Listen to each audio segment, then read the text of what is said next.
Hi കൂട്ടുകാരെ, പുതിയൊരു വീഡിയോയിലേക്ക് എല്ലാവർക്കും സ്വാഗതം. സവാരി കഴിഞ്ഞ് വിശന്ന് വലിഞ്ഞു വരുന്ന സച്ചി ഭക്ഷണം കഴിക്കാനായിട്ട് കിച്ചണിൽ പോയി നോക്കുന്ന സമയത്ത് അവിടെ ഒന്നും ഉണ്ടാക്കിയിട്ടുണ്ടാവില്ല. പാത്രങ്ങളെല്ലാം അതുപോലെ കമഴ്ത്തി വെച്ചിട്ടുണ്ടാവും. എന്താ ഇത്, ഇന്നൊന്നും ഉണ്ടാക്കിയിട്ടില്ലേ? പാത്രങ്ങളൊക്കെ അതുപോലെ തന്നെ ഇരിക്കുന്നുണ്ടല്ലോ. വിശന്നിട്ടാണെങ്കിൽ വെയ്യെന്ന് പറഞ്ഞുകൊണ്ട് സച്ചി നേരെ ഫോൺ എടുത്ത് രേവതിയെ വിളിക്കുന്നുണ്ട്. രേവതി ഫോൺ എടുത്ത പാടെ അവിടെ ചോറ് ഇരിപ്പുണ്ടോ എന്നൊക്കെ സച്ചി ചോദിക്കുന്നത് കേൾക്കുമ്പോ ഒത്തിരി വിഷമമാവുന്നുണ്ട് കേട്ടോ രേവതിക്ക്. നിങ്ങൾ ഇതുവരെ കഴിച്ചില്ലേ എന്നൊക്കെ ചോദിക്കുമ്പോ, ഇല്ല രേവതി, നീ ഇവിടെ ഇല്ലാത്തത് കൊണ്ട് ഒത്തിരി കഷ്ടത്തിലാണ് ഞാൻ. ഇവിടെ ഒന്നും ഉണ്ടാക്കിയിട്ടില്ല. കഴിക്കാനായിട്ട് ഇവിടെ കോടി വന്നപ്പോഴാണ് നീ ഇവിടെ ഇല്ലാത്തത് എനിക്ക് ഓർമ്മ വന്നത്. ഇവിടെ എന്തെങ്കിലും ഉണ്ടാക്കിയിട്ടുണ്ടോ? എനിക്ക് വിശന്നിട്ട് വയ്യെന്നൊക്കെ സച്ചി പറയുമ്പോ സച്ചിയോട് വേഗം വീട്ടിലേക്ക് വരാൻ പറയുന്നുണ്ട് രേവതി. സച്ചി ഭക്ഷണം കഴിക്കാൻ വരുമെന്ന് അറിയാവുന്ന രേവതി വേഗം ക്യാഷ് എടുത്ത് പുറത്തു പോകുന്നത് കാണുമ്പോ നീ ഇത് എവിടേക്കാണെന്നൊക്കെ ലക്ഷ്മി അമ്മ ചോദിക്കുന്നുണ്ടെങ്കിലും അതൊന്നും കേൾക്കാത്ത മട്ടിൽ വേഗം ഇറങ്ങി പോവാണ് കേട്ടോ രേവതി ചെയ്യുന്നത്. പിന്നീട് വാസുദേവന്റെ മകളാണ് വർഷ എന്ന് അറിയുന്നതോടെ ശ്രീകാന്ത് അവളെ വളരെയധികം അവോയ്ഡ് ചെയ്ത് നടക്കായിരിക്കുമല്ലോ. ശ്രീകാന്തിന്റെ അവഗണന സഹിക്കാനാകാതെ അവനെ തടഞ്ഞു നിർത്തി തന്റെ മനസ്സിലെ ഇഷ്ടം അവനോട് തുറന്നു പറയുകയും രഹസ്യമായിട്ട് അവനെ പിടിച്ചു നിർത്തി ചുംബിക്കുകയും ചെയ്യുന്നുണ്ട്. ശ്രീകാന്ത് ഒന്ന് പതറുന്നുണ്ടെങ്കിലും താൻ എന്തുകൊണ്ടാണ് അവളെ അവഗണിച്ചതെന്നൊക്കെ തുറന്നു പറയുമ്പോ അച്ഛനും അമ്മയും എതിർത്താലും ഞാൻ എന്നും നിന്റെ കൂടെ തന്നെ ഉണ്ടാകും, ഒരിക്കലും ഞാൻ നിന്നെ വിട്ടുപോകില്ലെന്ന് ഉറപ്പ് കൊടുക്കുകയാണ് കേട്ടോ വർഷ ശ്രീകാന്തിനെ. പിന്നീട് ക്യാഷ് എടുത്ത് പുറത്തു പോയ രേവതി ടൗണിൽ പോയി സച്ചിക്ക് ഇഷ്ടപ്പെട്ട മീനും സാധനങ്ങളും ഒക്കെ വാങ്ങിയിട്ട് തിരികെ വീട്ടിലെത്തുന്നുണ്ട്. രേവതി അതുമായിട്ട് വന്നേ സച്ചി ഏട്ടൻ വരാമെന്ന് പറഞ്ഞിട്ടുണ്ട്, വേഗം ഭക്ഷണം റെഡിയാക്കണമെന്നൊക്കെ പറയുമ്പോ എന്താടി നീ പറയുന്നത്, അവൻ എന്തിനാണ് ഇപ്പൊ ഇങ്ങോട്ട് വരുന്നതെന്നൊക്കെ ലക്ഷ്മി അമ്മ ചോദിക്കുമ്പോ, ഇങ്ങനെ ചോദിച്ചാലേ എങ്ങനെയാ അമ്മേ, കഴിക്കാൻ വരാമെന്ന് പറഞ്ഞതല്ലേ എന്നൊക്കെ പറയുമ്പോ, എടി ആടി മാസത്തിൽ അങ്ങനെ വരാൻ പാടില്ലെന്ന് നിനക്കറിഞ്ഞൂടെ എന്ന് ചോദിക്കുന്നുണ്ട് വീണ്ടും. ആടി മാസമാണെന്ന് കരുതി സച്ചി ഏട്ടൻ വരുന്നതിന് അമ്മ എന്തിനാ ഇങ്ങനെ പേടിക്കുന്നത്? ഹൗസ് ഓണറുടെ കാര്യത്തിലാണോ അമ്മയ്ക്ക് പേടി? അവരതെല്ലാം മറന്നില്ലേ എന്നൊക്കെ ചോദിക്കുമ്പോ, ഇവിടെ അമ്മ ഒന്നും ഉണ്ടാക്കിയിട്ടില്ലെന്നാ പറഞ്ഞത്, ഞാൻ അവിടെ ഉണ്ടെന്നുള്ള ഓർമ്മയിലാണ് സച്ചി ഏട്ടൻ കഴിക്കാൻ അങ്ങോട്ട് വന്നത്. ഇത്ര നേരം സച്ചി ഏട്ടൻ അവിടെ വിശന്നിരിക്കുകയായിരുന്നു. വിശക്കുന്നു, കഴിക്കാൻ വരട്ടെ എന്ന് എന്നോട് ചോദിച്ചപ്പോൾ വരണ്ടെന്ന് എനിക്ക് പറയാൻ പറ്റുമോ? ഇങ്ങനെ ഓരോ ചോദ്യങ്ങൾ ചോദിക്കാതെ വഴിയിൽ നിന്ന് മാറിക്കെന്നൊക്കെ പറയുമ്പോ, അല്ല മോളെ, നിങ്ങൾ രണ്ടുപേരും പിരിഞ്ഞിരിക്കണം എന്ന് കരുതിയിട്ടല്ലേ ഞാൻ നിന്നെ ഇങ്ങോട്ട് കൂട്ടിക്കൊണ്ടു പോകുന്നത്. അമ്മേ, സച്ചി ഏട്ടൻ ഭക്ഷണം കഴിക്കാനാണ് വരുന്നത്. ആടി മാസത്തിൽ ഭർത്താവിന് ഭക്ഷണം ഉണ്ടാക്കി കൊടുക്കാൻ പാടില്ലെന്നുമുണ്ടോ? അമ്മ മാറിക്കേ, ഞാൻ എന്റെ ജോലി തീർക്കട്ടെ എന്നൊക്കെ പറയുമ്പോ, അവൻ ഇവിടെ വന്നാൽ പ്രശ്നമാകും മോളെ എന്നൊക്കെ പറയുന്നുണ്ടെങ്കിലും സച്ചി ഏട്ടൻ ഇവിടെ വന്നാൽ എന്താ പ്രശ്നം? വീട്ടിലേക്ക് മരുമകൻ വരുമ്പോൾ എല്ലാവരും സന്തോഷിക്കുകയാണ് ചെയ്യുക. അമ്മ പിന്നെന്താ ഇങ്ങനെയൊക്കെ പറയുന്നത്? ഒരു മനുഷ്യൻ, അതും എന്റെ സച്ചിയേട്ടൻ, വിശന്ന് വലഞ്ഞു വരുമ്പോൾ ഇങ്ങനെയൊക്കെ പെരുമാറുന്നത് ശരിയാണോ? അവൻ ഇവിടെ വരുന്നത് ശരിയല്ല മോളെ എന്നൊക്കെ ലക്ഷ്മി അമ്മ വീണ്ടും പറയുമ്പോ, ഒരു നേരത്തെ ഭക്ഷണം കൊടുക്കുന്നത് ഇത്ര വലിയ തെറ്റാണോ? ഒരു നേരത്തെ ഭക്ഷണം കൊടുക്കാൻ ഇത്ര ചിന്തിക്കേണ്ടതുണ്ടോ? അമ്മ ഒരു കാര്യം ചെയ്യേ, എന്റെ ഭർത്താവിന് ഇങ്ങോട്ട് വരാൻ പറ്റില്ലെങ്കിൽ ഞാനും ഇവിടെ നിൽക്കുന്നില്ല. ഇവിടെ പോയി സച്ചിയേട്ടന് ഭക്ഷണം ഉണ്ടാക്കി കൊടുത്തോളാമെന്നും പറഞ്ഞു പോവാനൊരുങ്ങുന്ന രേവതിയെ തടയുന്നുണ്ട് ലക്ഷ്മി അമ്മയും ദേവികയും. ഇതിനാണ് ഇങ്ങനെ ദേഷ്യപ്പെടുന്നതെന്നൊക്കെ ചോദിക്കുമ്പോ, സച്ചിയേട്ടൻ ഇങ്ങോട്ട് വരാൻ പാടില്ല, അതല്ലേ ഇപ്പൊ അമ്മക്ക് വേണ്ടതെന്നൊക്കെ ചോദിക്കുമ്പോ, ഞാൻ എന്താ അങ്ങനെ പറഞ്ഞതെന്ന് നിനക്കറിയില്ലേ? മോൻ എല്ലാ പ്രാവശ്യവും വരുമ്പോൾ ഞാൻ തന്നെ എല്ലാം ഒരുക്കി വെക്കാറുണ്ടെന്ന് മോൾക്കറിയില്ലേ? ഇപ്പൊ അമ്മ പറയുന്നത് മോൾ കേൾക്ക്, അകത്ത് വാന്നും പറഞ്ഞുകൊണ്ട് രേവതിയെ കൂട്ടിക്കൊണ്ട് അകത്ത് പോകുന്നുണ്ട് ലക്ഷ്മി അമ്മ.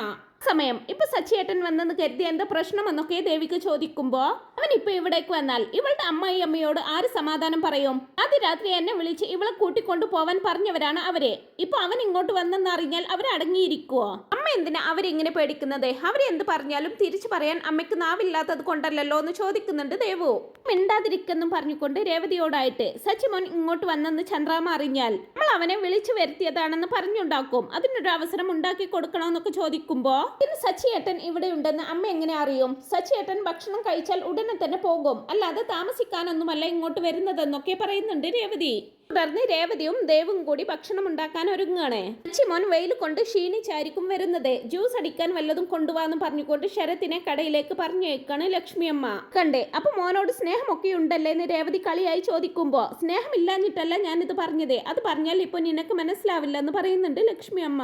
അല്പസമയത്തിനകം അവിടേക്ക് എത്തുന്ന സച്ചിക്ക് പുറത്തു നിന്നേ നല്ല മീൻ കറിയുടെ വാസന കിട്ടുന്നുണ്ട്. സന്തോഷത്തോടെ രേവതി എന്നും വിളിച്ച് അകത്തേക്ക് കയറി വന്നേ, മീൻ കറി വെച്ചിട്ടുണ്ടോ? വാസന അങ്ങ് പുറത്ത് വരെ കിട്ടുന്നുണ്ടെന്നൊക്കെ പറയുന്നുണ്ട് സച്ചി. ഇന്ന് വെള്ളിയാഴ്ചയല്ലേ, നിങ്ങൾ മീൻ കൂട്ടില്ലല്ലോ, പിന്നെന്തിനാ മീൻ കറി ഉണ്ടാക്കിയിരിക്കുന്നതെന്നൊക്കെ ചോദിക്കുമ്പോ, ഏട്ടൻ കഴിക്കാൻ വരുമ്പോൾ അതൊക്കെ നോക്കാൻ പറ്റുമെന്ന് ചോദിക്കുന്ന ദേവികയോട് നിങ്ങൾക്കൊരു ബുദ്ധിമുട്ടായല്ലേ എന്ന് ചോദിക്കുന്നുണ്ട് സച്ചി.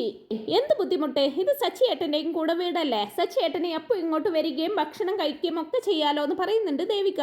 ഈ സമയം തന്നെ പുറത്തു പോയി വരുന്ന ശരത്തിനെ കണ്ടേ നീ ഇത് എവിടെ പോയിരിക്കായിരുന്നെന്നും ചോദിച്ച് അവനോടും വിശേഷങ്ങൾ ചോദിക്കുന്നുണ്ട് സച്ചി. തുടർന്ന് രേവതിയോടായിട്ട് വേഗം ഭക്ഷണം എടുത്ത് വെക്ക്, എനിക്ക് വിശന്നിട്ട് വെയ്യെന്നൊക്കെ പറയുമ്പോ ഒരു രണ്ടുപേരും കൂടി സച്ചിക്കുള്ള ഭക്ഷണം എടുത്ത് വെക്കുന്നുണ്ട്. ഭക്ഷണം കഴിക്കാനിരിക്കുന്ന സച്ചി ശരത്തിനെയും ദേവികയെയും തന്റെ കൂടെ നിർബന്ധിച്ചിരുത്തുകയാണ് കേട്ടോ ചെയ്യുന്നത്. ആർത്തിയോടെ ഭക്ഷണം കഴിച്ചുകൊണ്ടിരിക്കുന്ന സച്ചിയോടായിട്ട് അവിടെ ഒന്നും ഉണ്ടാക്കിയിട്ടില്ലേ എന്നൊക്കെ രേവതി ചോദിക്കുമ്പോ എടി പാത്രങ്ങളെല്ലാം കഴുകി കമയത്ത് വെച്ച് അമ്മ അവിടെ കിടന്നുറങ്ങാണെന്നൊക്കെ പറയുമ്പോ അപ്പൊ അച്ഛനോ എന്ന് ചോദിക്കുന്നുണ്ട് രേവതി. അച്ഛൻ യൂണിയൻ ഓഫീസിലേക്ക് പോയിരിക്കുകയാണ്, അവിടെ നിന്ന് കഴിച്ചിട്ടുണ്ടാകുമെന്നൊക്കെ പറയുമ്പോ അപ്പൊ പുതുമരുമകൾ ഭക്ഷണമൊന്നും ഉണ്ടാക്കില്ല ഏട്ടാന്ന് ചോദിക്കുന്നുണ്ട് ദേവു.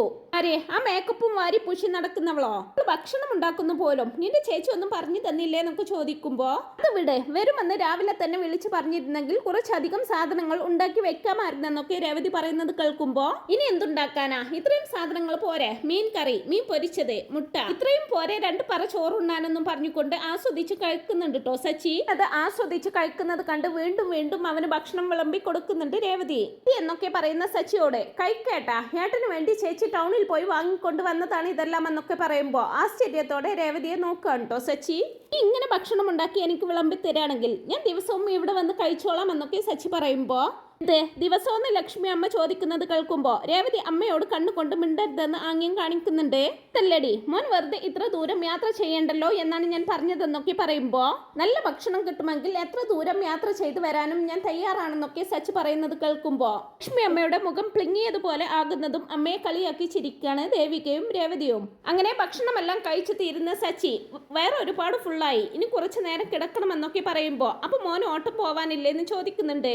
അതിനിയും സമയമുണ്ടല്ലോ അമ്മേ, സവാരി വന്നാൽ ഫോണിൽ ആളുകൾ വിളിക്കും, ഫോൺ ഇത് എവിടെ പോയാവോ എന്നൊക്കെ ഇങ്ങനെ സച്ചി സ്വയം പറയുമ്പോ ഫോൺ എവിടെയാണെന്ന് വെച്ചാൽ വേഗം എടുത്തു കൊടുത്തേന്നൊക്കെ ലക്ഷ്മി അമ്മ പറയുമ്പോ സച്ചി ഏട്ടന്റെ ഫോൺ സച്ചി ഏട്ടന്റെ അടുത്ത് തന്നെയുണ്ട്, അമ്മ ഒന്നും മിണ്ടാതിരിക്കുന്നൊക്കെ പറയണതും അമ്മയ്ക്ക് എന്താ പറ്റിയത്, കുറെ നേരമായി ഞാൻ ശ്രദ്ധിക്കുന്നു എന്ന് സച്ചിയും ചോദിക്കുമ്പോ അത് സമയം കുറെ ആയില്ലേ, ഭക്ഷണം കഴിക്കാത്തതിന്റെ പ്രശ്നമാണ് അമ്മയ്ക്ക് എന്നൊക്കെ പറയുമ്പോ എങ്കിൽ വേഗം എടുത്തു കൊടുക്ക് രേവതി എന്ന് പറയുന്നുണ്ട്. ഉടനെ ഒന്ന് കിടക്കട്ടെ അമ്മയെന്ന് പറഞ്ഞുകൊണ്ട് സച്ചി നേരെ രേവതിയുടെ റൂമിലേക്ക് കയറി പോവാണ്. പിന്നാലെ പോകുന്ന രേവതിയെ പിടിച്ചു നിർത്തിക്കൊണ്ട് എന്താടി ഇത്, ഭക്ഷണം കഴിച്ച ഉടനെ അവൻ പോകുമെന്നല്ലേ നീ പറഞ്ഞത്, എന്നിട്ടിപ്പോ അവൻ ഇവിടെ കിടന്ന് ഉറങ്ങാണോ എന്നൊക്കെ ചോദിക്കുമ്പോ ഉറക്കം വന്നാൽ പിന്നെ എന്ത് ചെയ്യും അമ്മേ, ഞാൻ സച്ചി ഏട്ടന്റെ അടുത്തേക്ക് ചെല്ലട്ടെ എന്ന് പറഞ്ഞുകൊണ്ട് രേവതി അകത്തേക്ക് അങ്ങ് കയറി പോവാണ് ചെയ്യുന്നത്. പിന്നീട് അങ്ങനെ ഉറങ്ങി എണീറ്റ് സച്ചി പോവാനൊരുങ്ങുമ്പോഴായിരിക്കും വീടിന് പരിസരത്ത് ഗജാനന്ദന്റെ ആളുകൾ ഇങ്ങോട്ട് തന്നെ ശ്രദ്ധിച്ചുകൊണ്ട് നിൽക്കുന്നത് സച്ചി കാണുന്നത്. രേവതി ഇവിടേക്ക് തനിച്ചു വന്നതറിഞ്ഞ് അവിടെ നിരീക്ഷിക്കാൻ വേണ്ടി ഗജാനന്ദൻ പറഞ്ഞു വിട്ടതായിരിക്കും അവരെ. സച്ചി അവരെ കാണുന്നുണ്ടെങ്കിലും കാണാത്ത മട്ടിൽ അവരെ നിരീക്ഷിച്ചുകൊണ്ട് വേഗം രേവതിയുടെ വീട്ടിലേക്ക് തന്നെ കയറി പോവാണ് കേട്ടോ ചെയ്യുന്നത്. അകത്ത് ചെന്ന് രേവതിയോടായിട്ട് ഞാൻ ഇന്ന് ഇവിടെ നിന്നാലോ എന്ന് ആലോചിക്കുന്നത്, എന്താണെന്നറിയില്ല വല്ലാത്തൊരു ക്ഷീണം, ഞാൻ ഇന്ന് ഇവിടെ നിന്നിട്ട് നാളെ രാവിലെ പോയിക്കൊള്ളാം എന്നൊക്കെ സച്ചി പറയുമ്പോ ലക്ഷ്മി അമ്മ ഞെട്ടുന്നുണ്ടെങ്കിലും രേവതിക്കും ദേവുവിനും ഒക്കെ ഒരുപാട് സന്തോഷമാണ് കേട്ടോ ഉണ്ടാക്കുന്നത്. എന്നെ പിരിഞ്ഞിരിക്കാൻ പറ്റാത്തത് കൊണ്ടാണ് സച്ചി ഇവിടെ നിൽക്കുന്നതെന്നാണ് രേവതിയുടെ മനസ്സിലെങ്കിൽ ചാന്തന്റെ ആളുകൾ എന്തിനുള്ള പുറപ്പാടിലാണെന്ന് അറിയാൻ വേണ്ടിയിട്ടായിരിക്കും സച്ചി അവിടെ നിൽക്കുന്നത്. തുടർന്ന് രേവതിയുടെ വീടിനടുത്തുള്ള ചേച്ചിമാരൊക്കെ അവിടേക്ക് വരുന്നുണ്ട്. അവരോടൊപ്പം എല്ലാം സംസാരിച്ചിരുന്ന് വളരെയധികം കളിച്ചിരിയോടെ ഇരിക്കുകയായിരിക്കും അവരെല്ലാവരും. അതെല്ലാം കണ്ടു കേട്ടും ഇരിക്ക പൊറുതിയില്ലാതെ നടക്കുന്ന ലക്ഷ്മി അമ്മയെ കളിയാക്കി ചിരിക്കുകയാണ് രേവതിയും ദേവികയും. ലക്ഷ്മി അമ്മ പല രീതിയിലും സച്ചി അവിടെ തങ്ങുന്നത് മുടക്കാനൊക്കെ നോക്കുന്നുണ്ടെങ്കിലും സച്ചി ആ രാത്രിയിൽ അവിടെ കഴിയുകയാണ് കേട്ടോ ചെയ്യുന്നത്. സച്ചിയാണെങ്കിൽ ഗജാനന്ദന്റെ ആളുകളുടെ വരവ് പ്രതീക്ഷിച്ചു കൊണ്ടായിരിക്കും കേട്ടോ അവിടെ നിൽക്കുന്നത്. പ്രതീക്ഷിച്ചതുപോലെ തന്നെ അവര് രേവതിയെ കടത്തിക്കൊണ്ടു പോകാനായിട്ട് അവിടേക്ക് വരുമ്പോ സച്ചി അവരെ നന്നായി എടുത്തിട്ട് പെരുമാറുന്നുണ്ട്. ബഹളം കേട്ട് എല്ലാവരും വരുമ്പോഴായിരിക്കും എല്ലാവർക്കും കാര്യം മനസ്സിലാകുന്നത്. സച്ചി അവിടെ ഇല്ലായിരുന്നെങ്കിൽ തങ്ങളുടെ അവസ്ഥ എന്താവുമായിരുന്നു എന്നോർത്ത് ഒരുപാട് വിഷമിക്കുകയും സച്ചിയോട് നന്ദി പറയുകയും ചെയ്യുന്നുണ്ട് ലക്ഷ്മി അമ്മ. പിന്നീട് അങ്ങനെ പിറ്റേന്ന് രാവിലെ ആടിമാസമെന്നും സമ്പ്രദായമെന്നും പറഞ്ഞ് ഇവളെ ഇവിടെ നിർത്തിയത് മതി, ഇവൾ അവിടെ ഇല്ലാതെ എനിക്ക് പറ്റില്ല, ഇവൾ ഇനി എന്റെ കൂടെ പോന്നോട്ടെ എന്നും പറഞ്ഞുകൊണ്ട് രേവതിയെ കൂട്ടിക്കൊണ്ടു പോവുകയാണ് സച്ചി. അവരെങ്ങനെ വീട്ടിലെത്തുന്നതും രാവിലെ തന്നെ സച്ചിയുടെ കൂടെ വരുന്ന രേവതിയെ കണ്ട് തന്റെ പ്ലാൻ എല്ലാം പൊളിഞ്ഞതിൽ നിരാശയോടെ വാ പൊളിച്ചിങ്ങനെ നിൽക്കായിരിക്കും ചന്ദ്രമതി.